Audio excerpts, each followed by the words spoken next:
Welcome back to my channel. ನಾನು ನಿಮ್ಮ ರಾಧಾ. ನನ್ನ ಮಾರ್ನಿಂಗ್ ರೂಟೀನ್ ಬಂದುಬಿಟ್ಟು ಮಾರ್ನಿಂಗ್ 4 o'clock ಸ್ಟಾರ್ಟ್ ಆಗಿಬಿಡುತ್ತೆ. ಪ್ರತಿಯೊಂದು ಮನೆಯಲ್ಲೂ ಹೆಣ್ಮಕ್ಳು ಆದಷ್ಟು ಬೇಗ ಹೇಳೋದನ್ನು ಅಭ್ಯಾಸ ಮಾಡ್ಕೋಬೇಕು.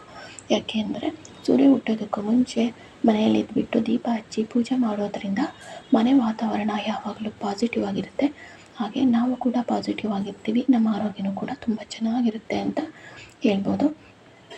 ಹಾಗೆ ಈಗ ನಾನು ಮನೇಲಿ ಪೂಜೆ ಮುಗಿಸ್ಕೊಂಡು ಬನ್ನಿ ಮರ ಪೂಜ್ಕೊಂಡು ಹೋಗೋಣ ಅಂತ ಬಂದೆ. ಇಲ್ಲಿ ಪ್ರತಿ ಶುಕ್ರವಾರ ಮಂಗಳವಾರ ಕೆಲವೊಬ್ಬರು ಬಂದು ಪೂಜೆ ಮಾಡ್ಕೊಂಡು ಹೋಗ್ತಾರೆ. ಆದರೆ ದಸರಾ ಟೈಮಲ್ಲಿ 9 ದಿನ ನವರಾತ್ರಿ ದಿನ ಇಲ್ಲಿ ಎವ್ರಿ ಡೇ ಪೂಜೆ ನಡೆಯುತ್ತೆ. ಹಾಗೆ ನಾನು ಪೂಜೆ ಮುಗಿಸ್ಕೊಂಡು ಮನೆಗೆ ಹೊರಟೆ. ನಾವು ಅಡುಗೆ ಮಾಡೋದಕ್ಕೂ ಮುಂಚೆ ನಾವು ಅಡುಗೆ ಮಾಡುವಂಥ ಒಲೆನ ಪೂಜ್ಕೊಂಡ್ಬಿಟ್ಟು ಹಾಲು ಕಾಸಿ ಸೈಡಿಗೆ ಎತ್ತಿಟ್ಟು ಅಡುಗೆ ಮಾಡ್ಕೊಳೋದು ಒಳ್ಳೆಯದು. ಆಗ ಶ್ರಾವಣ ಶುಕ್ರವಾರ ಆಗಿರೋದ್ರಿಂದ ನನ್ನ ಮನೆ ದೇವ್ರನ್ನ ದರ್ಶನ ಮಾಡ್ಕೊಂಬರೋಣ ಅಂತ ಹೇಳ್ಬಿಟ್ಟು ದೇವಸ್ಥಾನಕ್ಕೆ ಹೊರಟೆ. ಅಲ್ಲಿನೂ ಬಾಗಿಲು ಕೂಡ ಓಪನ್ ಇರಲಿಲ್ಲ. ಹಾಗೆ ಹೊರಗಡೆ ನಿಂತ್ಕೊಂಡ್ಬಿಟ್ಟು ಮನೆ ಪ್ರದಕ್ಷಿಣೆ ಹಾಕಿಬಿಟ್ಟು ನಮಸ್ಕಾರ ಮಾಡಿ ಮನೆಗೆ ಹೊರಟೆ. ಮನೆಯಲ್ಲಿ ಒಂದು ಹೆಲ್ದಿಯಾಗಿ ಒಂದು ಮ್ಯಾಂಗೋ ಬೆಳೆಸ್ಕೊಂಡು ಸ್ಮೂತಿ ಮಾಡಿಕೊಂಡು ಕುಡಿದ್ಬಿಟ್ಟು ನಾನು ತಿಂಡಿನ ರೆಡಿ ಮಾಡ್ತೀನಿ. ಎವ್ರಿ ಡೇ ಹೀಗೇ ಮಾಲ್ಟು ಇಲ್ಲ ಹೆಲ್ತಿ ಡ್ರಿಂಕ್ ಇಲ್ಲ ಸ್ಮೂತಿ ಏನಾದರೂ ಒಂದು ಮಾಡ್ಕೊಳ್ತಿರ್ತೀನಿ. ಹಾಗೆ ಇವತ್ತಿನ ದಿನವೂ ಕೂಡ ಒಂದು ಮ್ಯಾಂಗೋ ಬೆಳೆಸ್ಕೊಂಡು ಸ್ಮೂತಿ ಮಾಡಿಕೊಂಡು ನಾನು ಡೇನ ಸ್ಟಾರ್ಟ್ ಮಾಡಿಕೊಂಡೆ.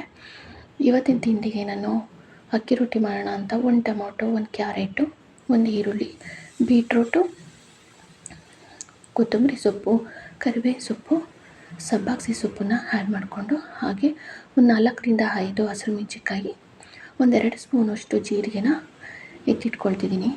ಹಾಗೆ ನಾನು ಸ್ವಲ್ಪ ಮೊಳಕೆ ಕಟ್ಟಿದ್ದು ಹೆಸರು ಕಾಳು ಕೂಡ ಇತ್ತು, ಅದನ್ನು ಕೂಡ ಅಕ್ಕಿ ರೊಟ್ಟಿಗೆ ಆ್ಯಡ್ ಮಾಡ್ಕೊಳೋಕ್ಕೆ ಅಂತ ಹೇಳ್ಬಿಟ್ಟು ಗ್ರೈಂಡ್ ಮಾಡ್ಕೊಳಕ್ಕೆ ಹಾಕ್ಕೊತಿದ್ದೀನಿ.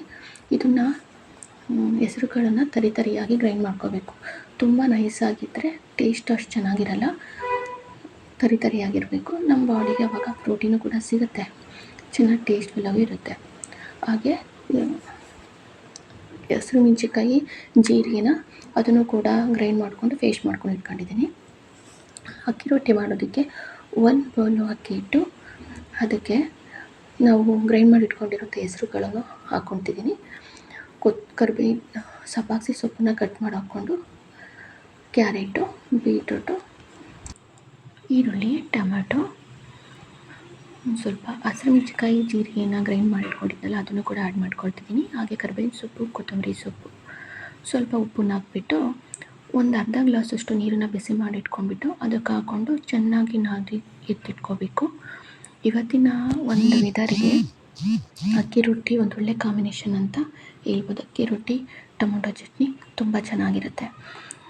ಹಾಗೆ ಯಾವ ಸೀಸನ್ ಅಕ್ಕಿ ರೊಟ್ಟಿನ ನಾವು ಅವರೆಕಾಳು ಸೀಸನು ಆ ಸೀಸನಲ್ಲೆಲ್ಲ ಮಾಡಿದರೆ ತುಂಬ ಚೆನ್ನಾಗಿ ಬರ್ತದೆ.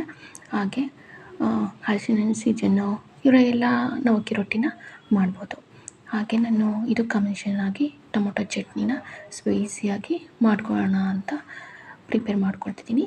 ಹಾಗೆ ನಾನು ಟೊಮೊಟೊ ಚಟ್ನಿ ಮಾಡೋದಕ್ಕೆ ಒಂದು ಕಡಾಯಿಗೆ ಎಣ್ಣೆ ಹಾಕ್ಕೊಂಡ್ಬಿಟ್ಟು ಕರಿಬೇವಿನ ಸೊಪ್ಪು, ಒಂದು 5ರಿಂದ 6 ಟೊಮೊಟೊನ ಹೆಚ್ಚಿಟ್ಕೊಂಡಿದ್ದೆ ಅದನ್ನು ಕೂಡ ಆ್ಯಡ್ ಮಾಡ್ಕೊಳ್ತಿದ್ದೀನಿ. ಹಾಗೆ 1-3 ಹಸಿರು ಮೆಣಸಿನ್ಕಾಯಿ, ಸ್ವಲ್ಪ ಈರುಳ್ಳಿ, ಬೆಳ್ಳುಳ್ಳಿ ಹಾಕ್ಕೊಂಡ್ಬಿಟ್ಟು ಸ್ವಲ್ಪ ರೋಸ್ಟ್ ಮಾಡ್ಕೋಬೇಕು.